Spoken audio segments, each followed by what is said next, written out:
prioritaire ajusté et accéléré boobu ndax dañ koy bonifier ndax ñoom gouvernement bi dañ leen di santaat ñu liggéeyaat ci beneen programme de développement ndax noonu la ko président waxoon ci deuxième allocution ci mbas mi ba nga xamante ni dinañ mën a wane fan la Sénégal jëm du point de vue de la relance économique parce que encore une fois le chantier il est encore énorme te contexte bi ñu nekk yombul. politiquement parlant foog ñu taxaw si deal bi nga xamante ne ñu ngi ko doon ruumandaat boobaak léegi diggante président Macky Sall ak Idrissa Seck. ndax tey dafa conforté wu wala derrière am na benn lecture boo xamante ne def nga ko jàpp ni xëy na am na ñoom ñaar fu ñu déggoowee ndax nag troisième mandat moom ku ko wax ci réew mi dañ koy bañ mais certainement nekk na loo xamante ne ça se profile à l'horizon te du ñàkk ñoom ñaar xëy na ñu waxtaan ci. oui sauf que man li ma jàpp mooy Idrissa Seck jàpp na ne président Macky Sall 2024 day jeexal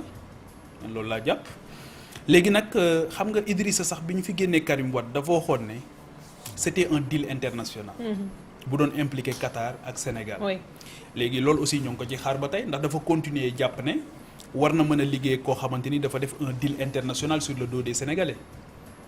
yaa ngi dégg. donc ñun ñoo ngi doon wax protocole am na ñu ne y a eu le protocole de Conakry am na ñu ne y a eu le protocole de Rebeuss. bon finalement léegi xanaa réew mi duñ ko continuer di yor nii ci ay deal ki protocole rek.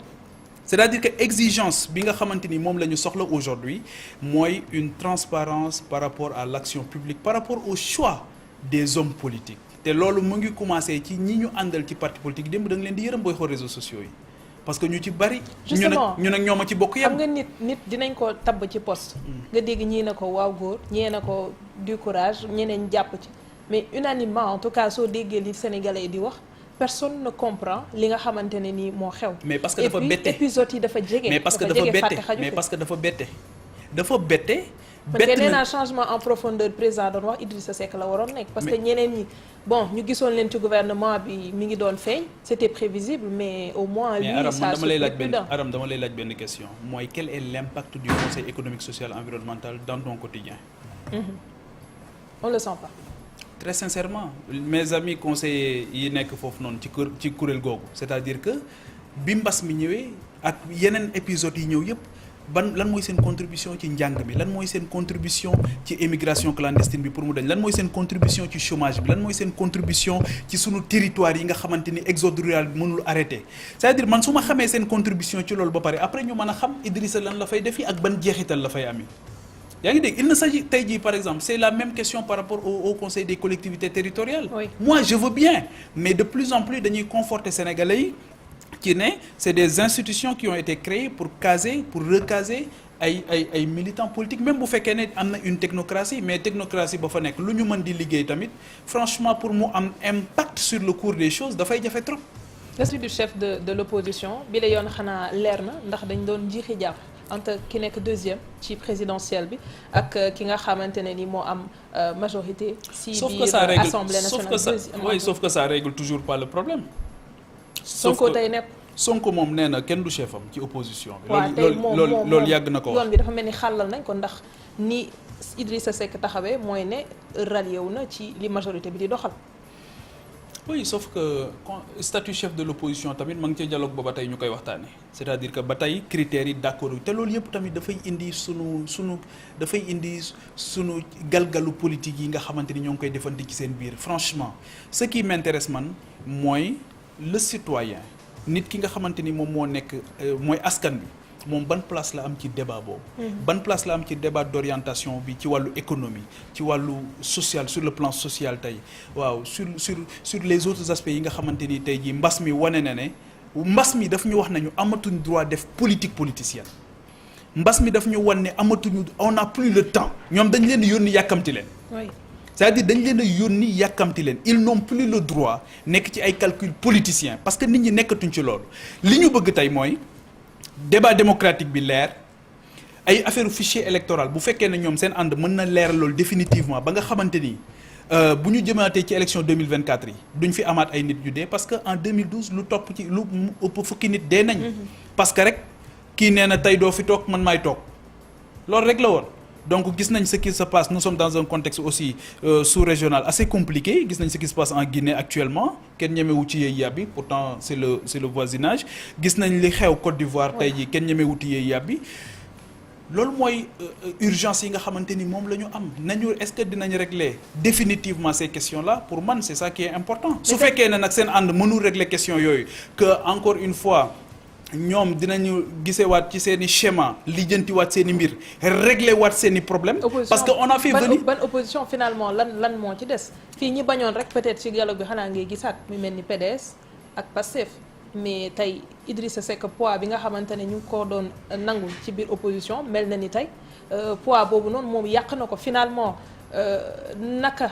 la nit ñi mën a comprendre li mu doxalee. parce que il perd plus qu'il n'a. Sauf que Idrissa Seck Idy 2019 c'était la coalition Idy 2019. Oui. C'était une coalition de coalition. Coalition yoo xam ne Khalifa Sall. Voilà donc il y avait tout le monde donc son poids réel intrinsèque aussi c'est encore débat ça fait débat aussi. ñaata la Idrissa di peser réellement léegi beneen question bi mooy à quand les élections locales. ak ban taxawaay lañ ci am ak ñoom nan la ñuy demee ci élections locales yi. donc je pense que le président continue d'avoir des soucis moo gën a ëpp problème ñëpp parce que bu ñu demee ci élection locale nan lay gérer waat lii est-ce que dafay migrer léegi bàyyi Benno Bokk Yaakaar bàyyi APR bàyyi coalition Macky 2012 dem trouver waat beneen cadre politique wala ndax ñii dañuy ñëw duggaat fii cadre politique parce que les gars de Macky 2019 aussi peut-être qu'ils n'ont pas dit leur de Idy 2019 peut-être qu'ils n'ont pas encore dit leur dernier mot am na ñu ne dugguñu mais xëy na am na ñoo xamante ni ñoo ngi wut buntu bu ñu duggee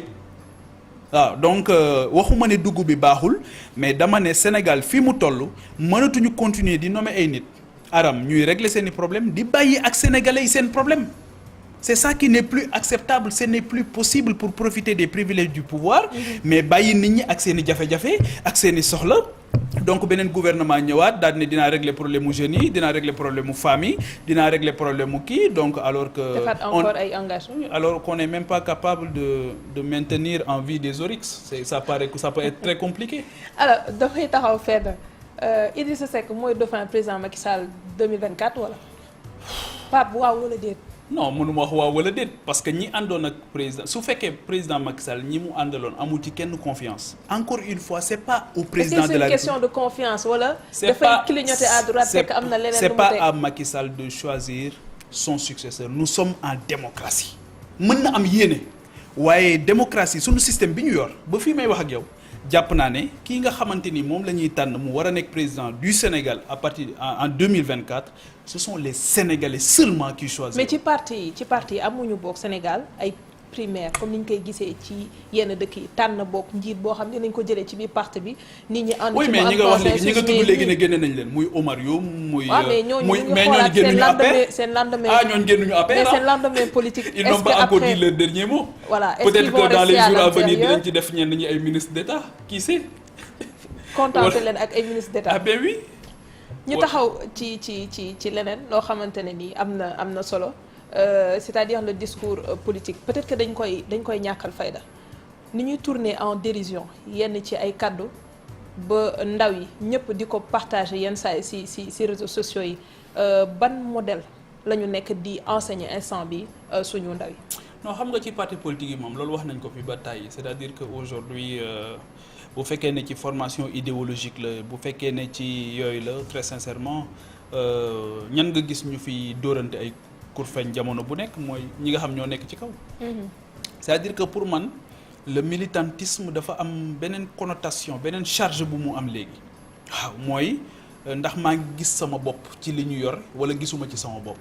donc finalement moo tax on est obligé de trouver des moyens des voies et moyens pour ferrer tout le monde. parce que koo ferrewul rek soo moytul mu dem yoonam. waaw c'est-à-dire gëmul idéal bi gëmul ne yow war nga changer mbir yi pour l'intérêt général. te loolu nag moom mooy c'est-à-dire que moom loolu mooy militantisme dëgg koo xamante ni il est acquis ci benn idéal benn vision benn nanga mais les militants de plus en plus duñu laaj sax lan mooy vision bi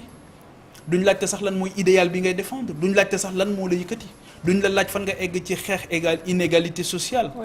fan nga toll ci xeex inéquité sociale duñu la ko laaj mais koo ci wutal poste mu commencé régler yenn problème am après yoonam nekkatul sur le reste yeneen militants yi bu ñu attaqué sax danaan leen noo xaar leen seen wàll dina ñëw moo tax de plus en plus les gens rappellent au président de la République di ko wane carte de membre 2008 ak 2009 yi di ko fàttali ne ko nous étions là carte bi gis nga ni mu xuuree parce que yàgg nañu fi carte de membre bi donc le débat se pose un peu partout et à chaque fois qu'on fait des choix ñu ne pourquoi pas man pourquoi pas qui donc gis nga ça se passe un peu partout comme ça donc il y a un besoin de formation boo xamante ni war nañ ko def loolu gëm naa ko. poste ministère de l'intérieur suñu taxawee foofu gis nañu également lors du dialogue opposition bi insisté woon ci ñu tànn koo xamante ne nii c'est une personnalité neutre ndax loolu nga gis tey ci Antoine Félix Diome. mën nañu wax ne c'est un commis de l'État à la base il a eu à servir l'État mais il a géré aussi des dossiers très sensibles et compliqués c'est-à-dire forcément nit ki dina gérer ay dossiers sensibles et compliqués mais du point de vue relation personnelle au-delà d'être un commis de l'État fan la ci toll ak ki nga xamante ni moom mooy le chef de l'État donc c'est vrai mais est-ce que loolu nekkati na tey exigence opposition bi am une personnalité neutre est-ce que loolu la ñu d'accord ci fi nga xamante ni moom mooy parce que ñëpp xam nañ le rôle bi nga xamante ni joué na ko dans l'affaire Khalifa Sall ñëpp gis nañ ko tamit mu monter au créneau dans l'affaire Karim Wade en tant que substitut auprès de la cour de répression de l'enrichissement illicite ñu gis ko voilà mu amee benn taxawaay bu am solo bu mu am xam naa ne président gërëm na ko. moo tax mu jox ko poste. xam naa ne gërëm na ko. sanction ci li nga xamante ne nii mooy yenn poste ministériels yi nga xamante ne xëy na nit yi dañ ko doon xaar au contraire ce qu'on a vu c'est que ñu ci bëri ci ñoom ils ont même été confortés ci taxawaay bi nga xamante ne ci la nekkoon loolu tamit noo ko gisee. C'est la constitution qui confère au président de la République la possibilité de nommer aux emplois civils et militaires waaye nag gis naa sax kenn ko def benn texte mu ne le président ces choix ne sont pas discutables ma ne ko non nous sommes dans une démocratie ces choix sont discutables mën nañu discuter choix yi waaye nag moom le dernier mot lui revient waaye dañoo jàppoon ne par exemple mooy ñi nga wax noonu ne contestation yu métti jógoon na ci li nga xamante ni moom mooy seen poste yi mais peut-être qu'à l'arrivée il voulait trouver une autre peut-être qu'il n'a pas trouvé peut-être qu'il a cherché et qu'il n'a pas trouvé loolu aussi c'est son droit le plus absolu. merci beaucoup Pape Djibril Fall ñu dem seetaan publicité buñ ci noppee jàll ci xibaar.